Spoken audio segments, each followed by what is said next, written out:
तुमचं मनापासून दिलखुलास आणि जबरदस्त स्वागत आपल्या स्वतःच्या विचार वाईब्स चॅनलमध्ये. इथे फक्त शब्द नसतात, ते असतात विचारांचे ठसे. इथे विचार बोलतात.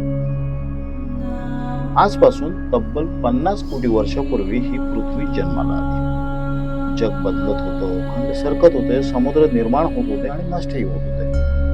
आजपासून सुमारे 65 दशलक्ष वर्षापूर्वी, 6.5 कोटी वर्षापूर्वी भारतीय भूखंडाने युरेशियन भूखंडावर जबरदस्त धडक दिली.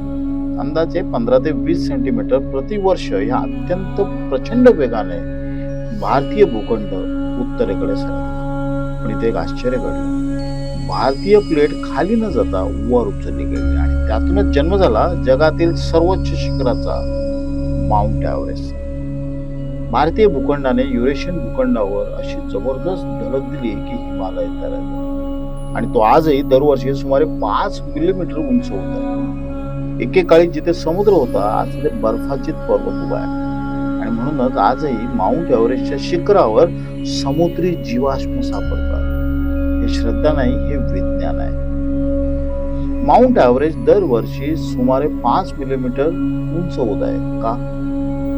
कारण भारतीय भूखंड स्वतः दरवर्षी 4 ते 5 सेंटीमीटर एव्हरेस्टच्या दिशेने सरकत आहे. खरी कथा सुरू होते आत्मकथा. आपण पृथ्वीच्या हालचाल समजून घेतली, भूगोल समजून घेतला. आता प्रश्न आहे, भगवान गणेशाचा उगम नेमका काय आहे?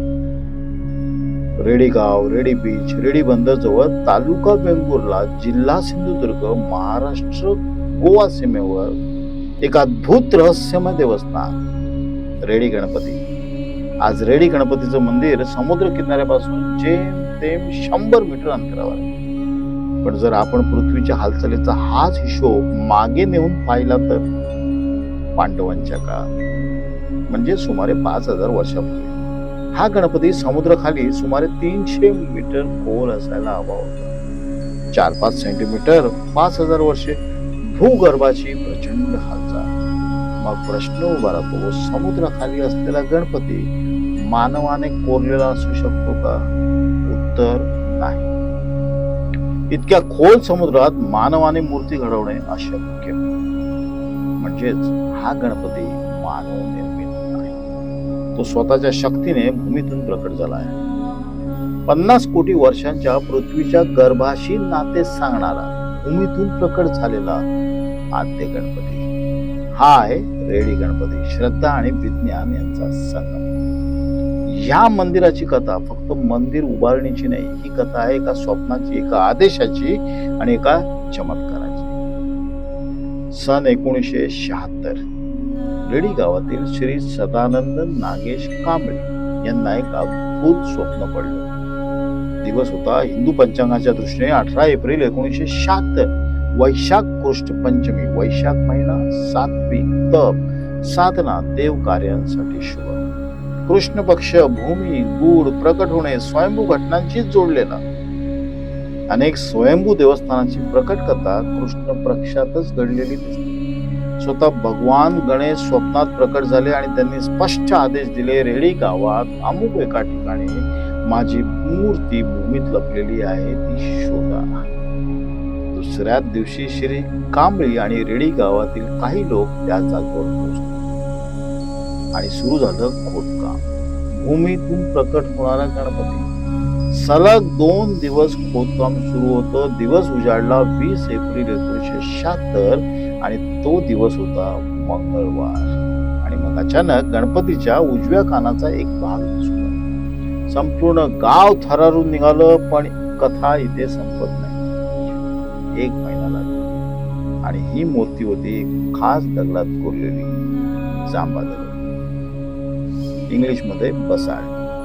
ह्या प्रकारचा दगड मानला जातो ज्वालामुखी क्रियेमुळे करोडो वर्षापूर्वी तयार झालेला, अत्यंत कठीण, टिकाऊ आणि नैसर्गिक. विज्ञान म्हणतं हा दगड नैसर्गिक आहे, श्रद्धा म्हणते हाच दगड दैवत्व धारण करतो.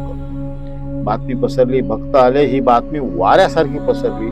सिंधुदुर्ग, शिरोडा, रत्नागिरी आणि आजूबाजूच्या गावातून भक्त दर्शनासाठी येऊ लागले. रेडी गाव क्षणातच एक पवित्र तीर्थक्षेत्र बनलं.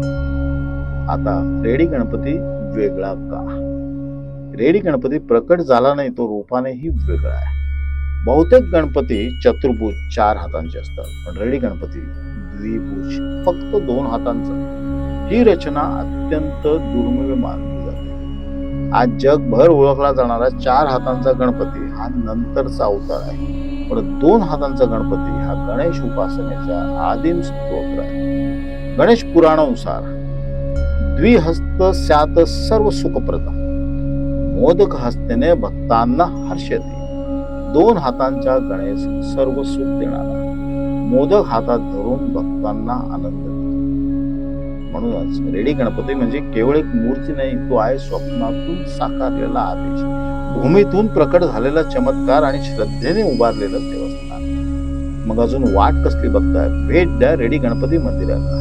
इथे फक्त दर्शन नाही होत, इथे निसर्गाशी नातं जुळतं आणि बाप्पाशी मनापासून कनेक्शन तयार होतं. समोर अथांग समुद्र, आजूबाजूला हिरवळ आणि मध्ये शांत जागृत रेडी गणपती. एकदा आलात ना, मन शांत, विचार स्थिर होतात आणि बाप्पा स्वतःशीच बोलतोय असं वाटतं. जिथे श्रद्धा, निसर्ग आणि आत्मशांती एकत्र येतात, गणपती बाप्पा